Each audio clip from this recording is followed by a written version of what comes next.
கொடைக்கானலில் குவிந்துள்ள ஆயிரக்கணக்கான சுற்றுலா பயணிகள் உறைபனி, மிதமான வெப்பம், பனிமூட்டம் என மாறி மாறி வரும் இயற்கை சூழலை ரசித்து மகிழ்கின்றனர். புத்தாண்டு விடுமுறை காரணமாக தமிழகம் மட்டுமின்றி ஆந்திரா, கர்நாடகா, கேரளா உள்ளிட்ட மாநிலங்களில் இருந்தும் ஏராளமான சுற்றுலா பயணிகள் கொடைக்கானலுக்கு வந்திருக்கின்றனர். இந்நிலையில் அங்கு அதிகாலை நேரத்தில் உறைபனி, பிற்பகலில் மிதமான வெயில், மாலை நேரத்தில் பனிமூட்டத்துடன் குளிர்ந்த காற்றும் வீசுகிறது. இதனை அனுபவிக்கும் சுற்றுலா பயணிகள் போயர் சதுக்கம், பைன்மரச்சோலை, பிள்ளராக், குணாகுகை உள்ளிட்ட சுற்றுலா தலங்களுக்கு சென்று இயற்கை அழகை கண்டு ரசிக்கின்றனர். மேலும் வெள்ளி நீர்வீழ்ச்சி, வட்டக்கனால் அருவிகளை பார்த்து ரசிப்பதுடன் படகு, சைக்கிள், குதிரை சவாரிகள் சென்றும் மகிழ்கின்றனர்.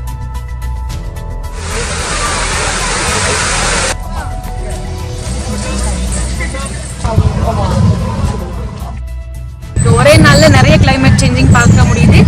அதனால எல்லா நியூ இயர் கொண்டாடுறதுனால எல்லாருமே மக்கள் நிறைய வர்றதுனால சூப்பரா இருக்கு. ஒர்க் ஸ்ட்ரெஸ் இதெல்லாம் போயிட்டு ஸ்கூலு எல்லா டென்ஷனும் விட்டுட்டு இங்க வந்து என்ஜாய் பண்றது ரொம்ப அழகா இருக்கு, செம்மையா இருக்கு, சூப்பரா என்ஜாய் பண்றோம்.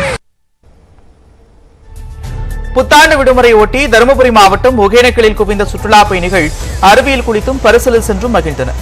தமிழ்நாடு மட்டுமின்றி ஆந்திரா, கேரளா உள்ளிட்ட பல்வேறு மாநிலங்களிலிருந்து வந்திருந்த சுற்றுலா பயணிகள் மெயினருவி மற்றும் காவிரி கரையோரம் குளித்து மகிழ்ந்தனர்.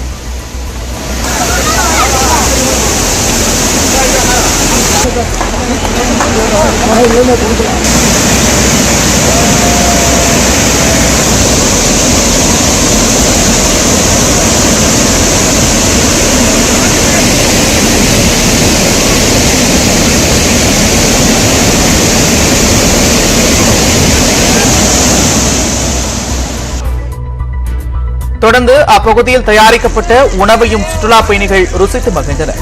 சுற்றுலா பயணிகளின் வருகை அதிகரித்திருப்பதால் உள்ளூர் வியாபாரிகளும் மகிழ்ச்சி அடைந்திருக்கின்றனர். பண்ணிட்டோம், போட்ல போனோம், மீன் வறுவல், மீன் ஃப்ரை, மீன் குழம்பு, எல்லாம் ரசம் எல்லாமே வச்சு தராங்க. ரொம்ப அருமையாக இருக்குது. எல்லாம் சுற்றி பார்க்கறதுக்கு ரொம்ப சௌகரியமாக இருக்குது. சினி ஃபால்ஸ் போயிருந்தோம், அங்கேயும் குளித்தோம், நல்லா இருக்குது. மெயின் ஃபால்ஸ்லாம் அருமையாக இருக்குது, குளிக்கிறதுக்கு நல்லா சௌகரியமாக இருக்குது. நல்லா வந்து நியூ இயர் கொண்டாடுறதுக்கு ஒரு நல்ல சிறந்த இடமா இது இருக்கு.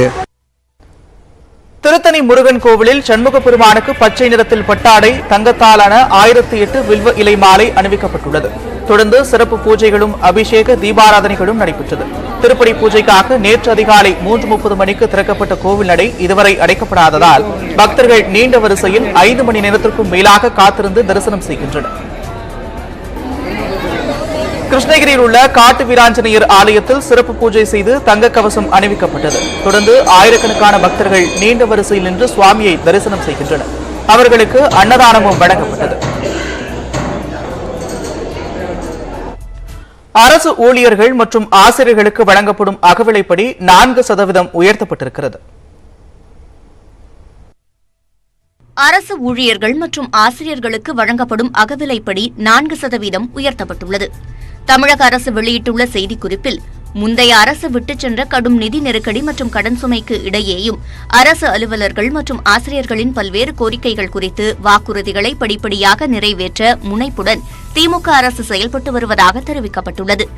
அந்த வகையில் அரசு அலுவலர்கள் மற்றும் ஆசிரியர்கள் தொடர்ந்து வலியுறுத்தி வரும் கோரிக்கையான அகவிலைப்படி உயர்வு குறித்து பரிசீலித்து இந்த உயர்வினை புத்தாண்டு முதல் செயல்படுத்திட முடிவெடுத்துள்ளதாக குறிப்பிடப்பட்டுள்ளது. அதன்படி தற்போது 34% உள்ள அகவிலைப்படி 38% உயர்த்தப்படுவதாக தமிழக அரசு தெரிவித்துள்ளது. இதனால் சுமார் 16 லட்சம் அரசு அலுவலர்கள், ஆசிரியர்கள், ஓய்வூதியதாரர்கள் மற்றும் குடும்ப ஓய்வூதியதாரர்கள் பயன்பெறுவார்கள் என்றும், இந்த உயர்வால் ஆண்டு ஒன்றுக்கு அரசுக்கு 2359 கோடி ரூபாய் கூடுதல் செலவினம் ஏற்படும் என்றும் தமிழக அரசு தெரிவித்துள்ளது. தமிழக அரசு அறிவித்துள்ள அகவிலைப்படி உயர்வுக்கு வரவேற்பு தெரிவித்துள்ள அரசு ஊழியர்கள் சங்கத்தினர் இந்த அகவிலைப்படி உயர்வை 6 மாதம் முன்தேதியிட்டு வழங்க வேண்டும் என்று அரசுக்கு கோரிக்கை விடுத்திருக்கின்றனர்.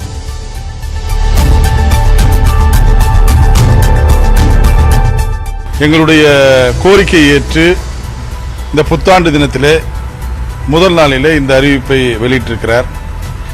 1/7/2022 முதல் வழங்க வேண்டிய அந்த அகவிலைப்படி உயர்வை 1/1/2023 வழங்குவதாக அறிவித்திருக்கிறார். முதலில் அகவிலைப்படி உயர்வுக்கு நாங்கள் எங்களுடைய நன்றியை மாண்புமிகு தமிழக முதல்வருக்கு தெரிவித்துக் கொள்கிறோம். மத்திய அரசு அறிவித்த அந்த 1/7/2022 அந்த நிலுவைத் தொகையையும் மாண்புமிகு தமிழக முதல்வர் அவர்கள் பரிசீலனை செய்து அதையும் வழங்க வேண்டும் என்ற இந்த கோரிக்கையும் இந்த நேரத்தில் வைக்கிறோம். ஏற்கனவே 24 மாத காலம் அகவிலைப்படி உயர்வு இல்லாமல் இருந்த தமிழ்நாட்டினுடைய அரசு ஊழியர் ஆசிரியர்களும் ஒவ்வொரு 6 மாதத்துக்கு ஒரு முறை மத்திய அரசாங்கம் வழங்கும் போதும் அந்தந்த தேதியில் வழங்காமல் மத்திய அரசு இணையாக வழங்காமல் தாமதமாகவே வழங்கி வருவதை வழக்கமாக கொண்டுள்ளதை தமிழ்நாட்டினுடைய அரசு ஊழியர் ஆசிரியர்கள் முற்றிலுமாக ஏற்கவில்லை. சமவேளைக்கு சம ஊதியம் என்ற இடைநிலை ஆசிரியர்களின் கோரிக்கை பற்றி ஆய்வு செய்ய நிதித்துறை செயலாளர் தலைமையில் குழு அமைக்கப்படும் என்று தமிழக அரசு உத்தரவிட்டிருக்கிறது.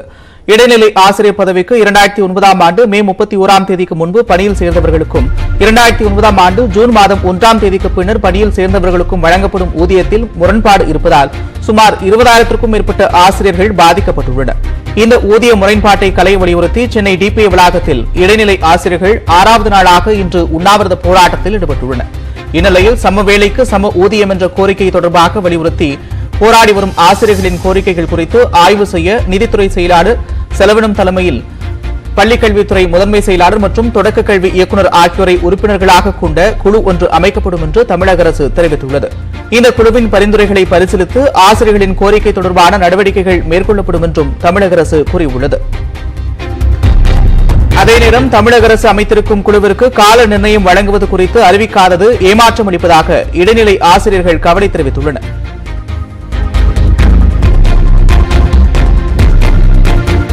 இப்போது முதல்வர் ஐயா அவர்கள் அறிவித்துள்ள இந்த குழு அரசாணை இன்னும் வெளிவரவில்லை. எப்போது இந்த குழு அவர்களுடைய அறிக்கையை அரசுக்கு சமர்ப்பிக்கும், அதுவரை எங்களுக்கு என்ன இடைக்கால நிவாரணம் எதுவும் வழங்கப்படுமா என்ற முழு விவரங்கள் எதுவுமே எங்களுக்கு தெரியவில்லை. எங்களுக்கு நியாயமாக அந்த குழு உடனடியாக அறிக்கை அளிக்கும் பட்சத்தில் நாங்கள் கலந்து பேசி ஒரு முடிவை எடுப்போம். நடிகர் ரஜினிகாந்தை முன்னாள் சூப்பர் ஸ்டார் என்று விமர்சித்ததாக சினிமா பத்திரிகையாளர் பிஸ்மியின் இல்லத்திற்கு சென்று ரஜினி ரசிகர்கள் வாக்குவாதம் செய்தனர். தமிழ் சினிமாவின் சூப்பர் ஸ்டார் என்ற அடைமொழியுடன் கடந்த 40 ஆண்டுகளுக்கு மேலாக வலம் வருகிறார் ரஜினிகாந்த். இந்நிலையில் அண்மையில் நடந்த வாரிசு திரைப்படத்தின் இசை வெளியீட்டு விழாவில் நடிகர் விஜயை அடுத்த சூப்பர் ஸ்டார் என்று நடிகர் சரத்குமார் தெரிவித்தார். இது தொடர்பாக சினிமா பத்திரிகையாளர் பிஸ்மி தனது யூடியூப் பக்கத்தில் கருத்துக்களை தெரிவித்திருந்தார். அதில் ரஜினி முன்னாள் சூப்பர் ஸ்டார் என்று குறிப்பிட்டதாக கூறி ரஜினி ரசிகர்கள் 10 பேர் சாலை கிராமத்தில் உள்ள பிஸ்மியின் வீட்டிற்கு சென்று வாக்குவாதம் செய்தனர். மேலும் ரஜினி பற்றி பிஸ்மி பேசிய வீடியோவை நீக்க வேண்டும் என்றும் ரஜினி ரசிகர்கள் கோரியிருக்கின்றனர். சினிமா பத்திரிகையாளர் வீட்டிற்கே சென்று வாக்குவாதம் செய்த சம்பவம் சர்ச்சையை ஏற்படுத்தியுள்ளது.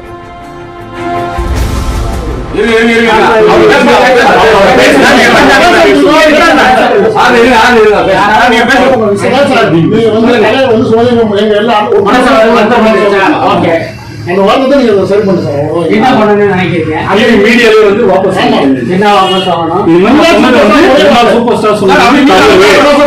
நீங்க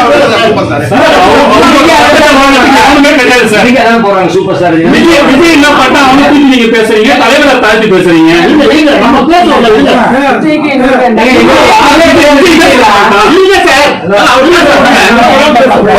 பேசுறோம். மரியாதையா பேசுறாதான் பேசுங்க, இல்லைன்னா எந்திரிச்சு ரஜினியை முன்னாள் சூப்பர் ஸ்டார் என்று பிஸ்மி விமர்சித்ததால் தங்களால் தூங்கக்கூட முடியவில்லை என்று எம்ஜிஆர் நகர் ரஜினி ரசிகர் ஷாதி கருத்து தெரிவித்திருக்கிறார். வலைபேச்சு பிஸ்மி அவர்கள் சில நாட்களுக்கு முன்பு ஒரு பேட்டியில் முன்னாள் சூப்பர் ஸ்டார் ரஜினிகாந்த் என்றார். அவர் பேசியது ஒட்டுமொத்த ரஜினி ரசிகர்கள் மனதையும் புண்படுத்தும் வகையாக இருந்தது. ஆகவே எங்களுக்கு படுத்தால் கூட தூக்கம் வராமல் இருந்தது. நான் அரசியலை பற்றி எவ்வளவோ ரஜினியை பற்றி திட்டு போட்டிருக்கிறேன், அப்பொழுதெல்லாம் யாரும் வரவில்லை. இன்று முன்னாள் சூப்பர் ஸ்டார் என்று சொல்லும் போது வந்திருக்கிறீர்களே என்றார். முன்னாள் சூப்பர் ஸ்டார் என்று நீங்கள் சொன்னது எங்கள் மனதை மிகவும் வேதனைப்படுத்துகிறது என்றோம். அப்பொழுது அப்படி வேதனைப்படுத்தினால் நான் உங்களிடம் வருத்தப்படுகிறேன், மன்னிப்பு கேட்டுகிறேன் என்றார். ஆகவே அதை அத்துடன் முடித்து அவர்கள் கை கொடுத்து விட்டு நாங்கள் வந்துவிட்டோம். ஆகவே இந்த பிரச்சனை இத்துடன் முடிந்தது.